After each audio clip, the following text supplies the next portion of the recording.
by the American Conservative Union, and every year they have a Conservative Political Action Conference.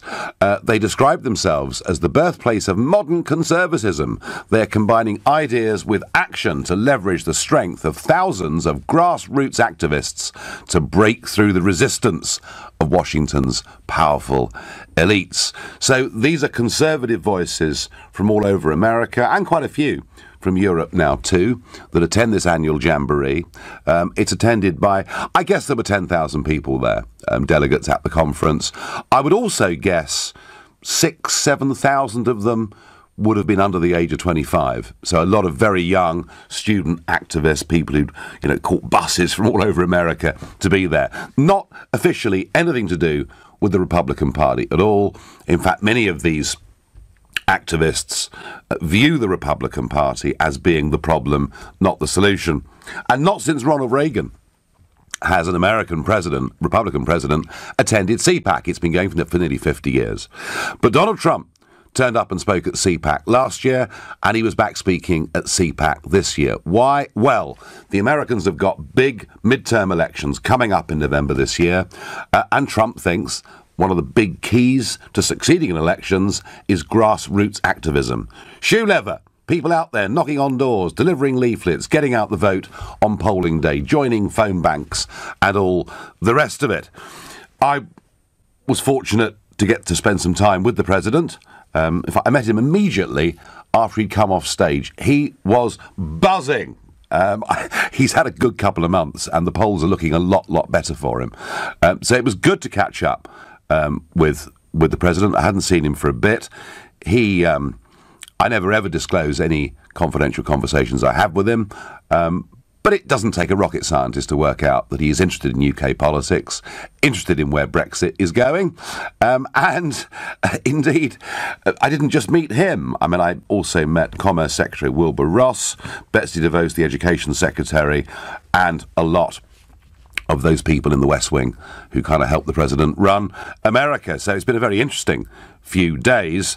But I wonder, given that I am in the fortunate position of having all these contacts and connections and actually genuine friends who are part of the Trump administration, and given that with Brexit we're looking to broaden out across the world in terms of what we do, and one of the big things would be a trade deal with the USA, do you think that, given those links and connections, the government should make some use of me in the run-up to these, and perhaps even during these trade talks? And if you think, no, I think Nigel Farage is the worst person possible to do anything on behalf of the country, a view I think that is taken very much at the moment by this government, and I'll tell you shortly about a really quite remarkable boycott by the British Embassy of an event I attended. If you think I'm the worst person possible, I should have nothing to do with it, then call 0345 6060 973,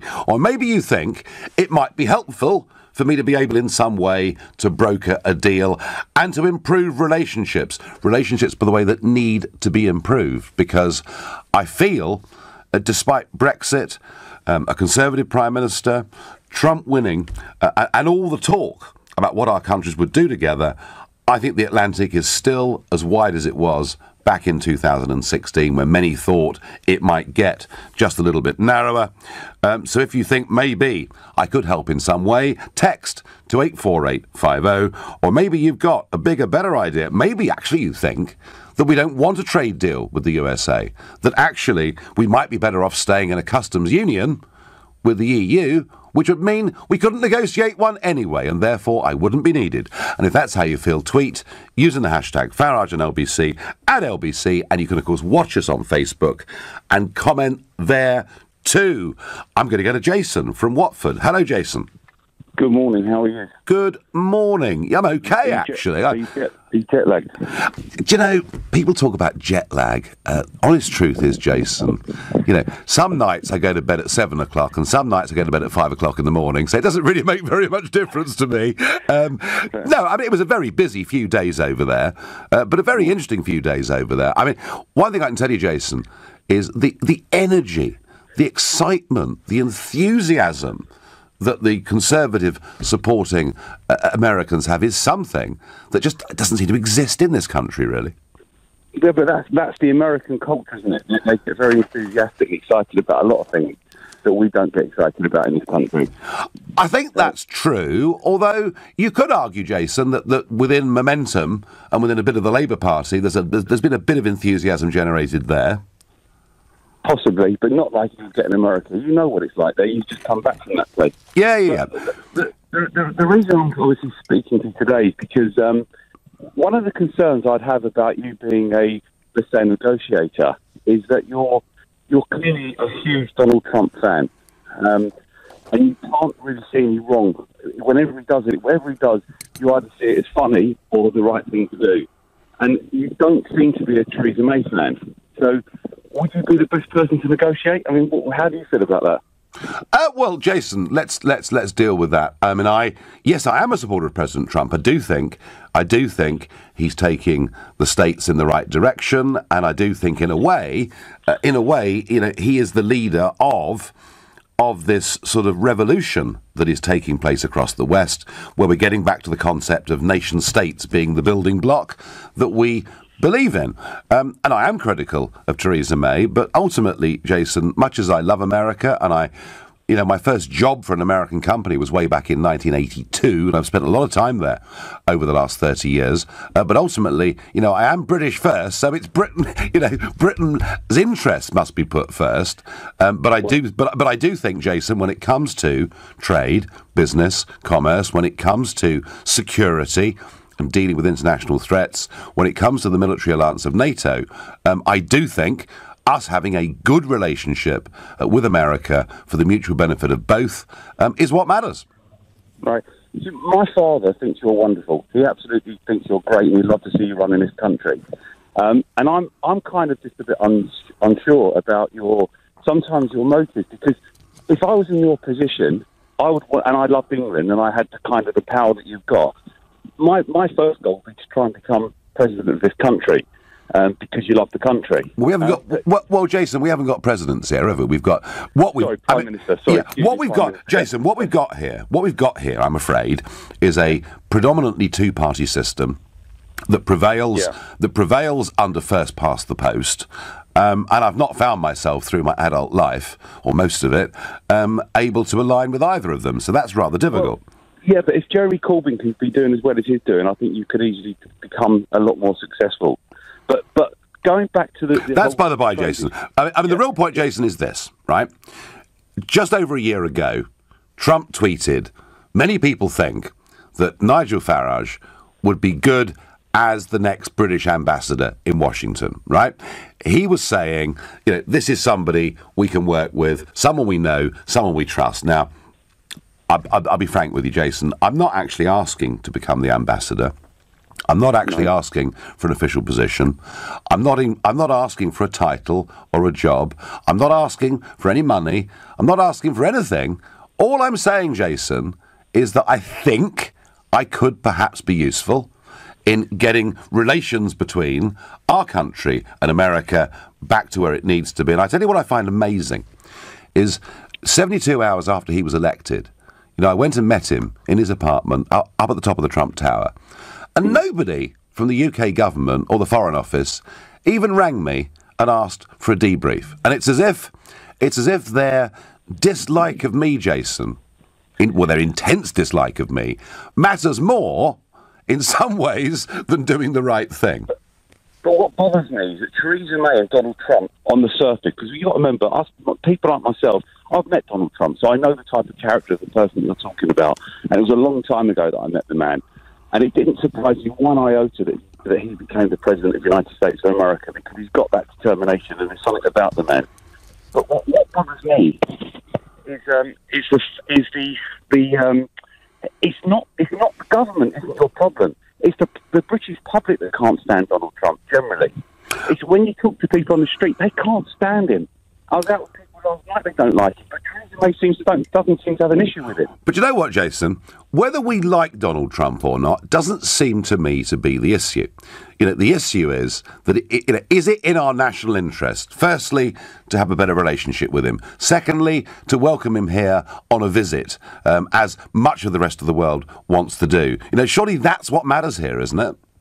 Absolutely, but do you not think things like the royal wedding and him getting an invite to that would do far more to the relationship than what you could possibly do in negotiating better trade deals? I think, look, the royal wedding is, yes, you're quite right, a coming together of us and North America, but no, I think more needs to be done. Nigel, if the government asked for your assistance with Brexit, it's an admittance they have no idea what on earth they're doing, and Whitehall functionaries are Euro fanatics and think us two short planks. Helpfully, says Richard on this Sunday morning. Hi, Nigel. You should be negotiating with Jacob Rees-Mogg, says Pauline. Well, that's a comment on UK politics, not on any potential relationship with the USA.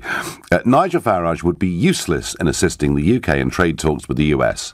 How can we guarantee he will stay 100% committed and won't resign within 6 months? Nigel needs to realise that these talks are serious.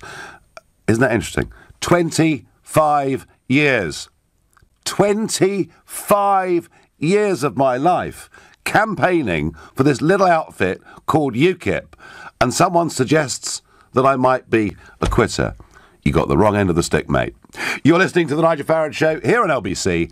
It's now 10:15. So I'm back from DC, where I was very pleased to catch up with President Trump once again and to meet some pretty senior people in the US administration. Betsy DeVos, Education, Wilbur Ross, Commerce.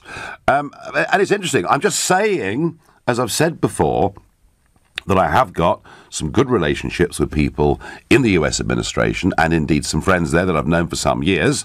And maybe, just maybe, given the difficulties that there have been between Downing Street, the British government and the US administration, just maybe I might be able to be helpful in some way. Tony says to me by text, nobody has the contacts you have in America. Oh dear, I get on Twitter. Is Farage really trying to pitch for a government job? No, I'm not. I don't want a job. I don't want a government job. I don't want to be paid. I don't want a title. I don't want a business card. I'm not going to become the ambassador in Washington, although I do wonder about the current ambassador in Washington. Let me tell you why. Let me give you an example, all right, of how this government's dislike of me is not acting in our national interest. So, in DC, on Thursday evening, there was an inaugural event, a rather surprising event, you might think in many ways. Yes, the Royal Commonwealth Society, patron the Queen, held its first ever event in the United States of America. The thing was hosted by Governor Phil Bryant of Mississippi, and he is in fact setting up a Royal Commonwealth Society office in Jackson, Mississippi. And in attendance were Lord Howe, former Conservative Cabinet Minister. He's the president of the Royal Commonwealth Society, and its director, Mike Lake. So they flew over from London to be at this event. An event, as I say, that was, I think, significantly attended by Wilbur Ross, the US Commerce Secretary. And amazing, isn't it? We had the governor of Mississippi there, the governor of Oklahoma there, some very senior people, some business figures from Washington, D.C. there as well. So why was the Royal Commonwealth Society setting up in the USA? Well, there is something out there called the English-speaking peoples of the world. And there are 52 countries now within the Commonwealth. They represent a population of about 2.3 billion. They have within them, of course, some of the biggest, fastest growing economies in the world. And this is an attempt to draw America into that orbit. Doesn't mean that America is going to join the Commonwealth necessarily at all. But what it does mean is there's a chance here for people to come together and to talk trade and to talk cultural links, amongst a group of countries who speak English, have common law, and together have pretty remarkable shared history. So the event was held, and it was an overwhelming success, with one exception.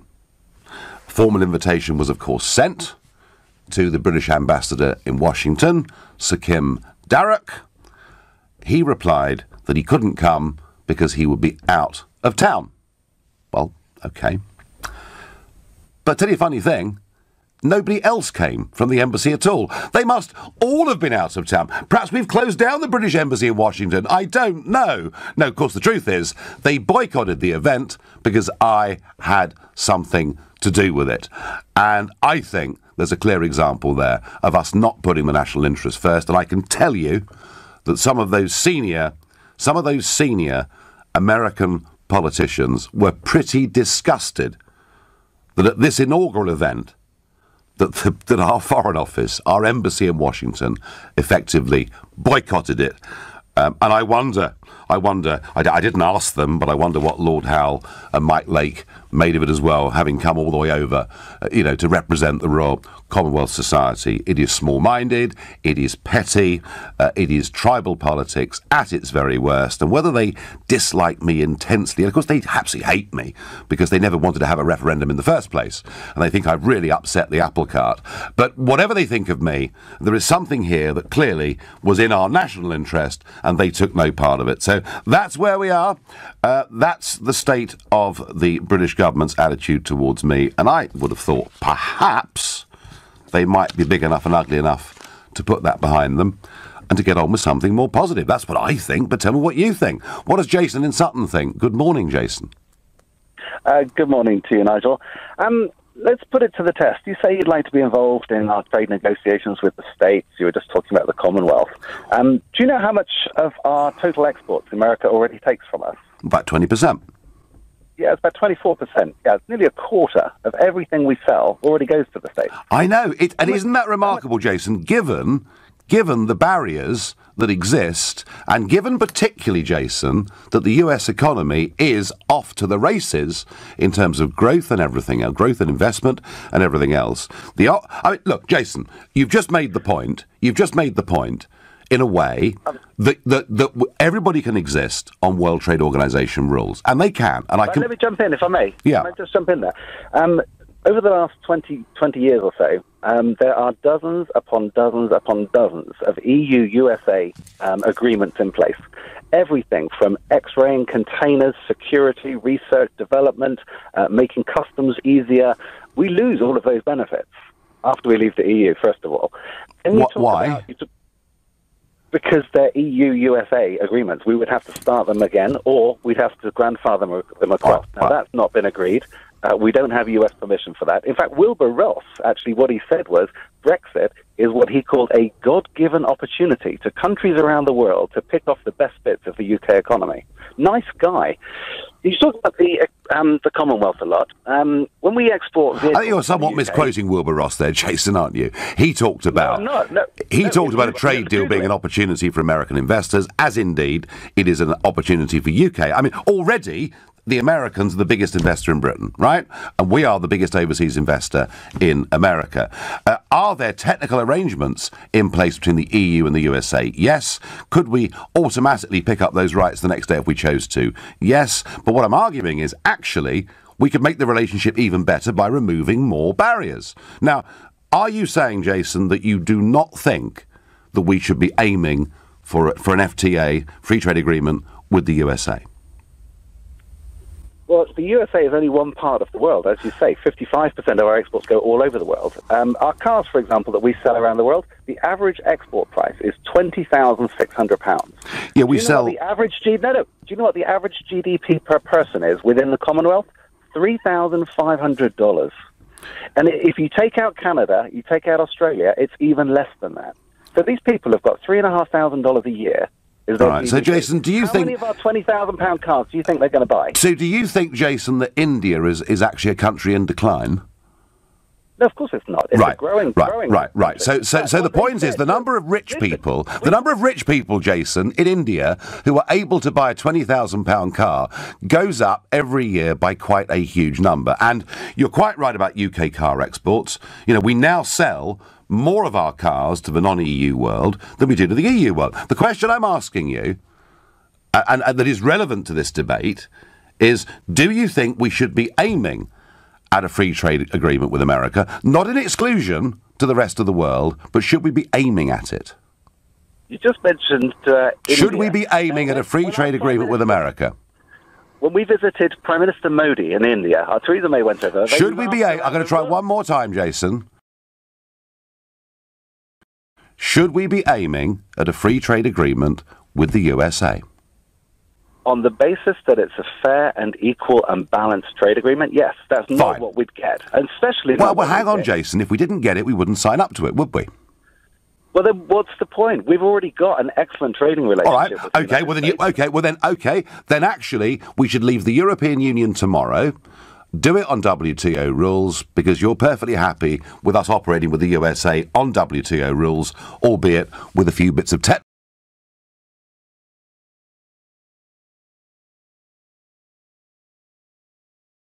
We trade with America on WTO rules. And yes, of course, there are technical agreements with ports and everything else, but we trade on WTO rules. Jason, I thank you. Did my best. Matthew at Heathrow's the next caller. Matthew, good morning. Morning, Nigel. Basically, I'm around Remainer, accepted we're going to be leaving, but basically I think now is a good opportunity. The timing's right for you to get involved to try to get a free trade deal with the USA, but at the same time you've got to get the EU involved as well. We're not going to get that free trade deal unless the EU is part of it, and we can have a tailor-made customs arrangement, what Labour's talking about.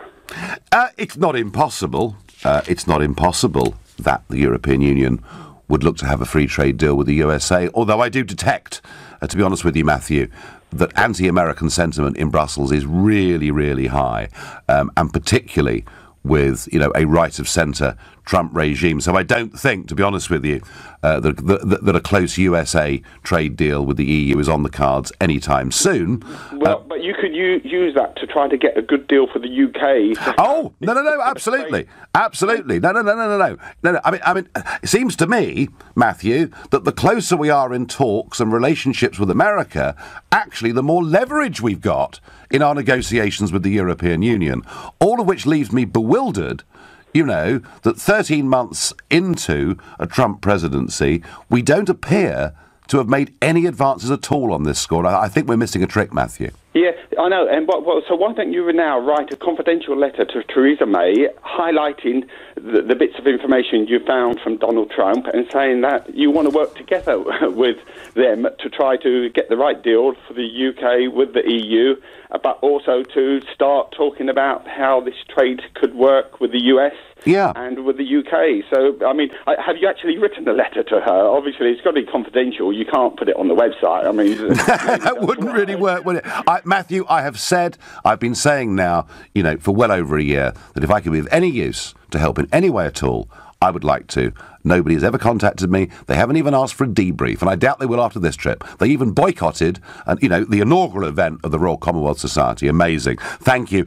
Helena says, Nigel Farage might have US contacts, but he's too old to learn to be diplomatic. A necessity to be a diplomat. You're listening to the Sunday edition of the Nigel Farage. She's probably right. The Sunday edition of the Nigel Farage Show. It's time for the news. It's 10:30. Could I be of use to the British government in our upcoming trade talks with the USA, or in any other way to be a bit of a broker in between the two administrations who at the moment appear to be moving further apart rather than closer? But before I get back to that and your very strong opinions of whether I'm any use at all, I have to talk about the Archbishop of Canterbury, Justin Welby, who during the referendum campaign made it absolutely clear why he supported Remain. He goes on doing so. He said some pretty disobliging things about me, all of which led, about a week before the referendum, quite early one morning, we were going over Lambeth Bridge on the open-top double-decker that I was going around the country in, and I was just getting the microphone ready to sort of give, commuters a blast as they were coming out of Waterloo train station, and who was walking over the bridge but Archbishop Welby? And I have to say, I got the microphone and did give him both barrels. Gosh, I enjoyed that. But today, in the Mail on Sunday, big full-page piece from the Archbishop of Canterbury, Brexit and a broken Britain. And he says things like, the ugly disparity between the mansions that some can afford and the poor housing that others must inhabit shows how badly our society has corroded. Really, Archbishop? Do you think in Victorian London and Manchester that there weren't huge wealth disparities? Are you actually saying that the gap between living conditions at the top and the bottom have got worse since Brexit? I don't think so. It's a deeply misguided comment. He also says, austerity is crushing the weak, the sick and many others. Archbishop, we are still having to borrow 50 billion sterling every single year.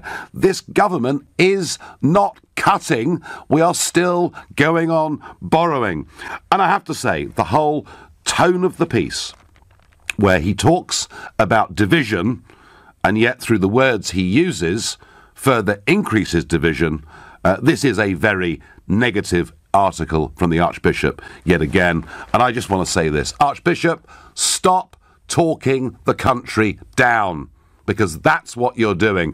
What a contrast this is to the people now running the administration in America, where they constantly talk up their country, their people and their prospects. And you get back off the aeroplane into the UK to this dire negativity and a cold easterly wind and snow on the way.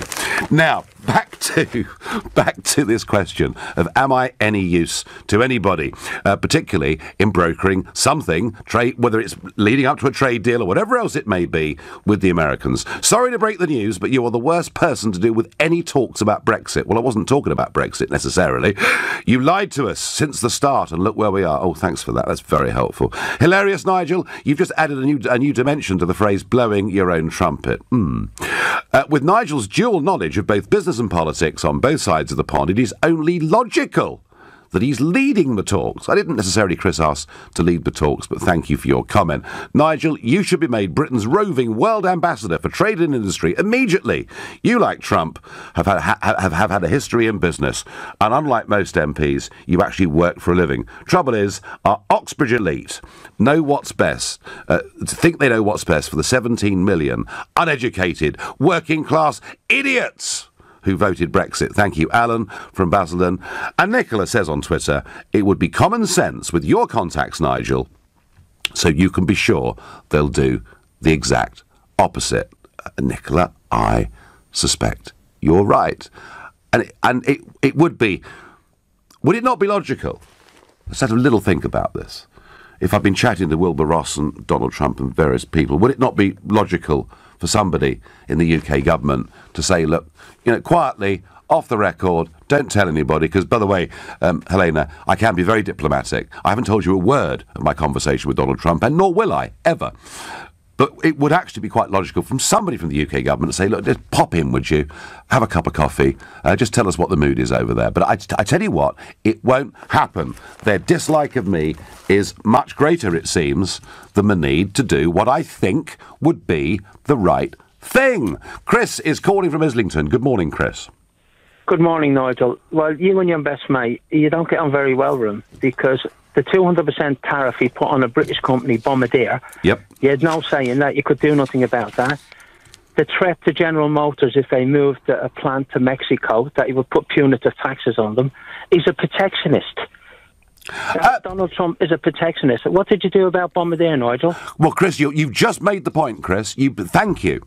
You've just illustrated beautifully why having a trade deal with the USA would be the right thing to do, because then that tariff would not have... It's come off now, but that tariff would not have been put on. So there is an argument here that says that would be a good thing. The broader point about him being a protectionist is it's very interesting, Chris. His argument is that free trade needs to be fair as well. And he does see the relationship with Mexico as one whereby America is being undercut and jobs are being exported. But, Chris, what I can tell you, and I've known this since November 16, since the week that they actually won the election, is they're very keen to do a free trade deal with the UK, because that shows everybody that far from being a protectionist, he's actually pro-free trade if it's with countries that he sees to be of equivalence. And perhaps, Chris, the real thing here, of course, is that now that Article 50 when it expires on March the 29th is not the end of the process, because the government is going for a transition deal that will last goodness knows how long. Now, Chris, I think the reality that's dawning on the Trump administration, and they are somewhat bewildered by it, is that realistically there's going to be no trade deal signed until the end of Trump's first term as president. You say that, Nick, but America's biggest trading partner is Canada. He wants to rewrite NAFTA with Canada as well. They're not a poor country. They're not like... look, the East Europeans that come here undercut British workers. That was a fact of life when they first came. That was a fact of life. You can't stop people moving. America needs the Mexicans. They can't survive. Their economy cannot survive without them. I've lived in America. You've lived in America. You know that. If he wasn't a protectionist, why would he want to rewrite the NAFTA agreement with Canada, their biggest trading partner? They're not undercutting them in wages. Chris, I have a feeling, I could be wrong, but I have a feeling that the rewriting of NAFTA is now a very much lower priority than many other things for the Trump administration. And interestingly, you talk about Mexicans or whatever it may be. One of the things Trump said in his speech on Friday that was particularly interesting was the bit on immigration. He said we're going to need quite a lot of immigration into America because there are so many new factories, so many new businesses opening up in America, we haven't got enough people. And indeed, in bits of Washington, Chris, that I was in, there is now genuinely underemployment. Firms are struggling to find enough staff. But what he wanted to do was to change America's immigration to a point-style system. So, Chris, I think there's a change of priorities, but I do take your general point. You know, your general point that Trump to many appears to be a protectionist, that he doesn't like what he sees as unfair trade. I take that point, Chris, but I do think rewriting of NAFTA rules with Canada is now I think, from what I can see of it, a relatively low priority. Thank you. Robbie says, Nigel has worked tirelessly on behalf of the UK and should be at the negotiating table. Andy says, Nigel, you will get the call to negotiate a Britain-USA trade deal when Jacob Rees-Mogg becomes Prime Minister. Well, that'd be interesting, wouldn't it? Frank says, your speech in the US demonstrates enthusiasm and provides optimism. This optimism is desperately needed now in the UK. And Paul says, you are not in a position to help. You need to be in some sort of political party. Well, I am in a political party. It's called UKIP, which has relevance in the European Parliament, but none at the moment in the UK Parliament. You're listening to the Sunday edition of the Nigel Farage Show, exclusively on RBC. It's now 10:45. The British Embassy in Washington, D.C. boycott a Royal Commonwealth Society event attended by some of the USA's leading politicians. And all of this because I was there. And I'm asking the question, given this government's attitude towards me, wouldn't it actually be useful to do the opposite and maybe use me as a broker, given the contacts and connections I've got within the US administration? Charlotte from the Forest of Dean, I'm going to ask you that question. Could I be of any use at all here, Charlotte? Yeah, I think you could. And I think what we're seeing here, Nigel, is it's just jealousy, isn't it? At the end of the day, this is just political jealousy, because they know that you're very popular, you're straight talking, and that's why you get on really well with Trump, because Trump doesn't take any of that career politician mealy-mouthed rubbish. He certainly doesn't. No, exactly. Which some people, Charlotte, find brash and offensive, and others love it. Well, no, I mean, at the end of the day, I'm pretty much a straight talker myself, and I find it refreshing to hear somebody actually sort of getting straight to the point instead of kind of waffling around everything. But at the end of the day, I think that if you compare and contrast the body language, I think you put a picture up earlier of you and the president, yeah, and you can contrast that with the body language between May and Trump at Davos. Oh, I know. It's absolutely stark. I mean, she looked like she sucked on a lemon. She looked put a rocket under her. She looked embarrassed to be there. She almost looked sort of shriveled up inside her chair, didn't she? Yeah, I think he probably gave her a bit of straight talking that she didn't want to hear. And I think that well, no, I mean he I'm not laughing at what you're saying. I'm laughing with it. I know, but you know, I mean, I think he basically knows at the end of the day what these politicians are. Your Macrons, your Merkels, your your Theresa May's, your Justin Trudeau's, God forbid, and everything else. And he knows what they are, and they're just, mouthpieces for things that are ruining sort of countries and cultures and everything else. And they don't want people like you there. If Thanet wasn't a wake-up call to people, your attempt to get in at Thanet, then people are absolutely blind because, and he also knows that they hitched their wagons to the wrong horse, didn't they? Because they were all over Barry, they were all over. Yeah. I mean, we'll find out more, Charlotte. They shackled it to the wrong horse, and they absolutely hate you. And they absolutely hate me, and we'll find out more about Thanet in court in May of this year, but I'll leave it at that. Charlotte, I thank you very much indeed. Nigel, we do need a trade deal with America, and you would probably be a great ambassador, given your relationship with Trump. But by the time Brexit goes through, Trump probably, and unfortunately, won't be president, and you won't be an asset to us. Interestingly, one of the things Trump said on the stage at CPAC that he's never said before was, he said, well, we've got 7 more years of this. That's the first time I've heard him say that he does intend to run again in 2020. Nigel, you are the right person to work for trade deals. I think you've been ignored because they won't admit they need you, says Claire. Well, I'm a firm Remainer, I get on Twitter, but I concede we should send Farage to the US. Forever, probably. Indeed, we should deport him and never allow him to return. Oh, this is great. This is democracy in action. This is free speech. This is people having their say. And James is a first-time caller from Nottingham. And James, you're on LBC, and you can have your say. Good morning, Nigel. Good morning. Thank you for taking the call. You're an absolute legend. So this is actually an honour to speak to you. James, that last tweet I read out didn't agree with that, but thank you. No, I know. I feel that you, obviously internationally, you've got great relations with Donald. I just think that with the Tory government, as it says at the moment, yours will be wasted. You can't really put your ideas into place because you'll be representing theirs, and I don't think they kind of match what you want to do. No, well, all I'm trying to do in this case, James, is just to be helpful, to be a broker, to be a middman. Yeah. That's all I'm suggesting is that it might actually be in the interest of all of us. It would be brilliant, with building the relations and everything else. But I just think that, someone like Jacob in power, your ideas matter a lot better, and I think it would work a lot better if that happened. So if Jacob was in power, it'd all be different, yeah? Yeah. Interesting. James, I thank you for your call. Do call again. I thank you. Let's ask Simon in Chiswick what he thinks. Simon, good morning. Nigel. Look,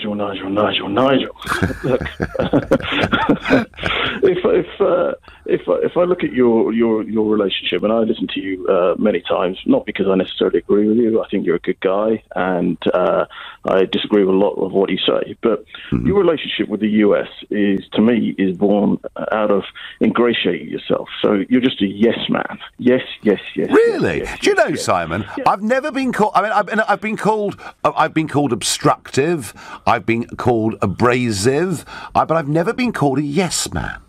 Now, and this is in particular to Donald Trump. Now, your relationship has been born out of, I've listened to you. You never, ever call him out. And even when you do call him out, the very next day there's a but.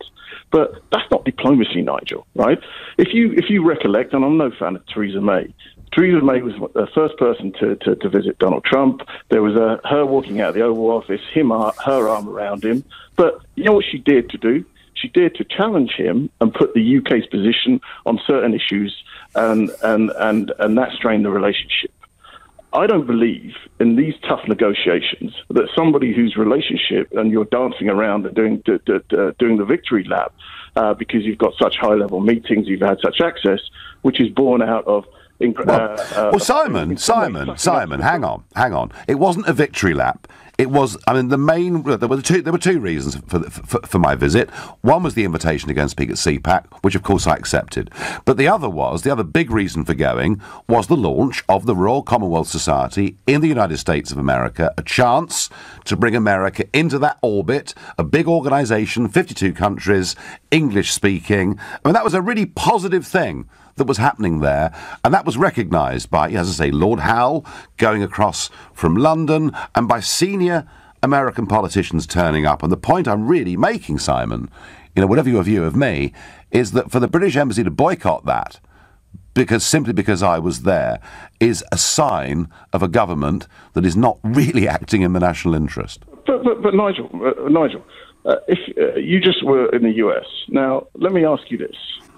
Were you derogatory in any way, or did you undermine the Foreign Office or the UK government in your conversation? No, because in the US? No, of course not. Because we invited them to attend this event, and I didn't say anything publicly about this when I was in America.